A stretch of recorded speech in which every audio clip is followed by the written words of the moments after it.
Welcome to Closing the Growth Gap for May 20th, 2024. I'm Ben Scanlon, co-founder of Mosaic Growth Solutions, and Closing the Growth Gap is where I share my insights on the most interesting articles on growth and marketing based on my experience assessing hundreds of B2B SaaS companies and helping drive millions in growth. Today, we have only one very interesting article from Professor Koen Pauwels, and he goes over Kantar's blueprint for brand growth. In his article, he discusses a number of different implications from Kantar's blueprint, including how to be meaningfully different in order to grow your brand, and 3 growth accelerators critical to driving growth for every brand. So let's get started. Okay, let's take a look at this article on how to grow your brand. Of course, we're all interested in how to grow our brand, so it should be a good read. This is Professor Koen Pauwels who wrote this. If you only have one article, time to read one article this week, I would put this up there. Of course, if you only have time for one article, you should probably find some more time for learning. There's so much great stuff out there I've found. And so finding time to learn and learn new ways to grow is definitely a good use of your time. The article starts, last week, Kantar came out with its blueprint for brand growth and how CMOs can operationalize it. Because brand growth remains one of the key priorities of CMOs and their C-suite colleagues, I was happy to take a look at their advice to be consistent, connected, and optimized. And it says brand growth, but this isn't a narrow definition of brand. Like, this is the big brand. This is the thing that we really get passionate about. This is company growth. So it's not just a key priority of CMOs, it's like the key priority. And he doesn't address everything associated with brand growth, but he touches upon, in this research touches upon a lot of the core issues related to brand growth. So that's why I wanted to raise it. And before we get into the article itself, here's what Kantar's framework looks like. Introducing you Kantar's evidence-based framework for brand growth. And they surveyed something like over 14,000 brands to come up with this framework. And it starts with this growth driver. Be meaningfully different to more people. And then it has these growth accelerators. Predispose more people, be more present, and find new space. All right, main takeaway, be meaningfully different to more people. So the one thing I wanted to highlight here is this idea of more people. And this is one of those ideas that could be bad advice for small brands. Because what does more people mean? You read the sentence and you're like, oh, do I have to go advertise to everyone? There's no definition of more people within this framework, at least at a high level. Now, Dr. Pauwels goes on to say, what we're talking about here for more people is acquiring new customers instead of a focus on just expanding within your existing customer base, but go find new customer acquisition. And to do that, be meaningfully different. So that's how they're defining more people here. But precision on this is really important because more people could mean anything. And like I said, that can be bad advice if you don't understand what they're talking about.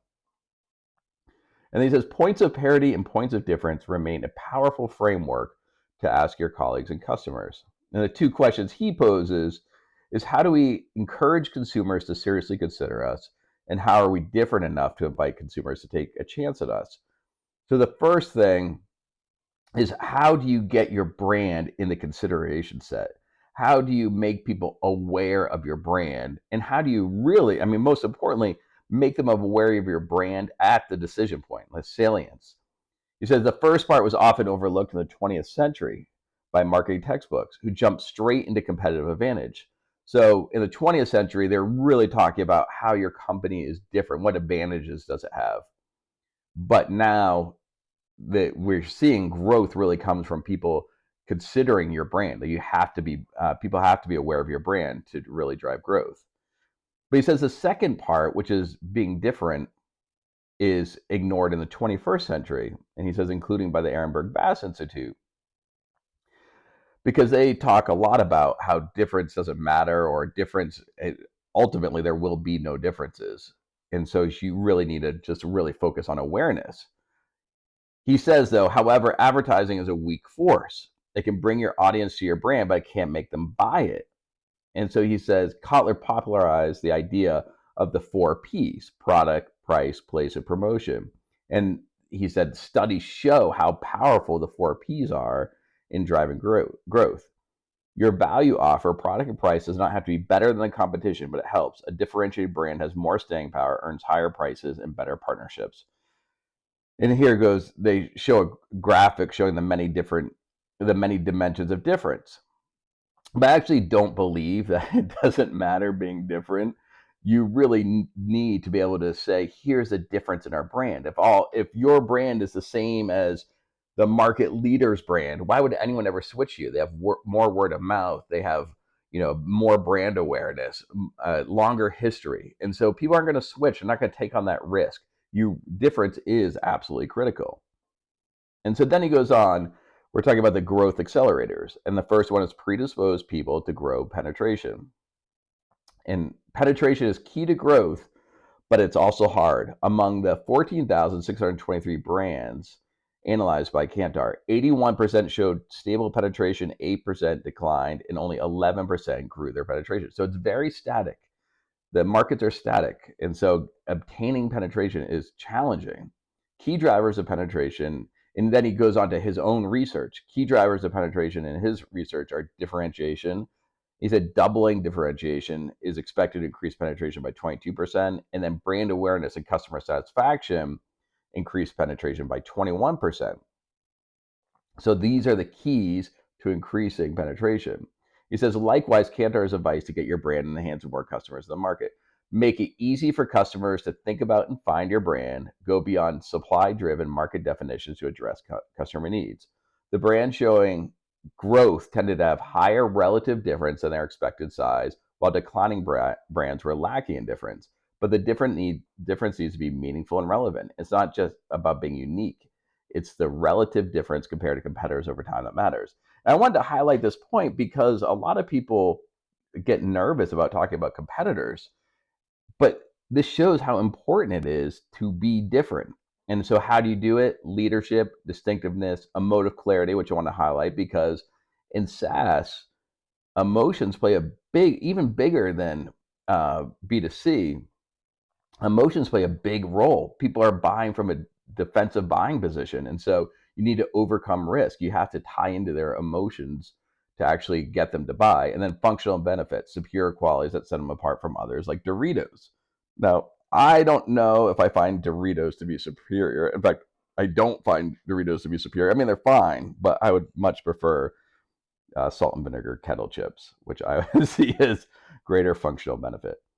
A brand's positioning needs to have emotive clarity and be consistent. Explore drivers of meaningfulness and adopt differentiation through your brand DNA, which is very important. It's not just something you tack on to your offering. It has to be ingrained in who you are as an organization to really make it meaningful. And they go through and highlight some and share some graphs or charts showing like how do you understand how meaningful your brand is and how different your brand is, which is good. I encourage you to go take a look at this article or the Kantar's research to see how you can understand this paradigm. Point number 2, connect, build presence. Predisposing consumers to your brand is great, but you also need to convert them. Kantar calls this being present and recommends activation power, presence, distribution, search, range, price, and promotion as metrics. And so this ties really nicely in with the idea of mental availability, which is the predisposition, and physical availability, which is this being present. So this is how easily people are able to actually sign up for your products and services.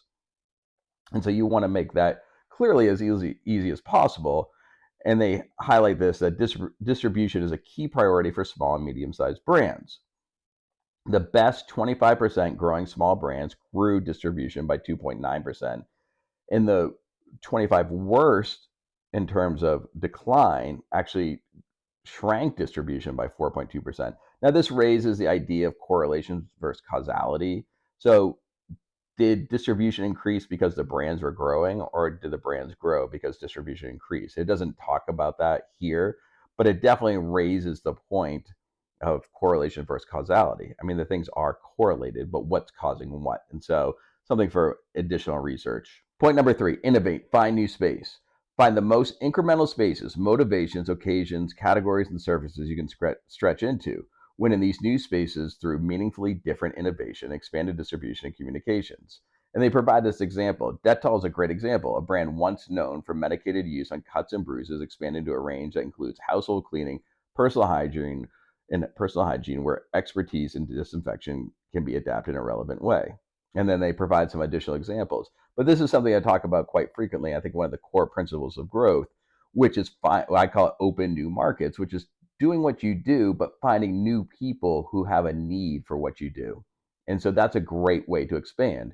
And Kantar agrees. They find that in their research. And then finally, I found this chart very, very interesting. While small brands grow mainly by converting category buyers, big brands have more potential in growing existing buyers and bringing new buyers into the category. So essentially, what this is saying is that small brands are stealing people from competitors.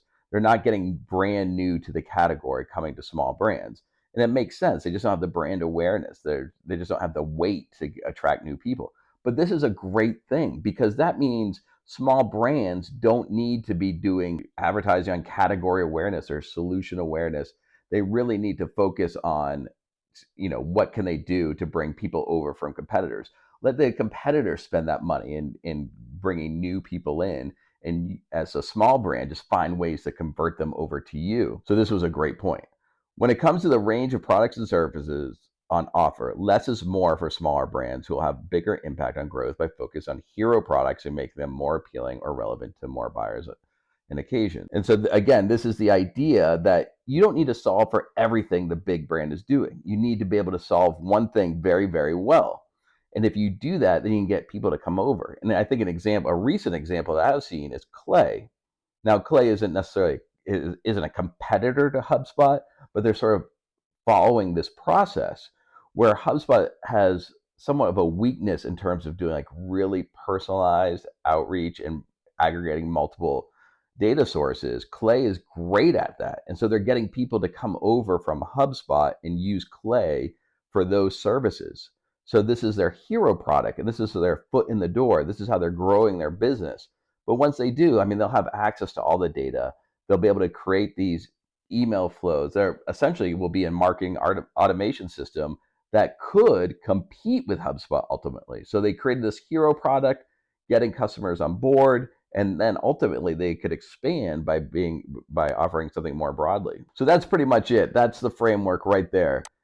Be meaningfully different to more people. So you have to distinguish your product and reach out to new people, not just the idea of driving growth from within your existing customer base is not going to happen. You have to find new people to sell to. And then these growth accelerators predispose more people. And so that's really similar to that mental availability. People need to be aware of your product and associate you with your product at the decision point. Be more present, which is really related to physical availability. So you need to make it easy to convert them, and then find new space, which I really like, which I said I call open new markets. But this is finding a way to sell your product to more people. Don't change who you are. Don't change your vision. Don't change the fundamentals of who you are, but find people who have a need for your product that you may not have considered initially. And so this is how brands grow. 4 great points related to growth today based on Professor Paul's analysis of the Kantar study. First up, he supports the idea of being meaningfully different to more people. So make sure your value offering is differentiated and that you're selling to new prospects. You're not just trying to grow by expanding with your existing customer base. And then think about those growth accelerators. Predispose more people, which is really related to that mental availability. And then be more present. Make it easy for people to buy your products. And then finally, find new space. So think about how you could expand by offering your existing product to new people who have a need that you may not have thought before. So make people aware of your product, especially at the decision point. Make it easy for them to buy your product, and then find new ways and new people to sell your product to.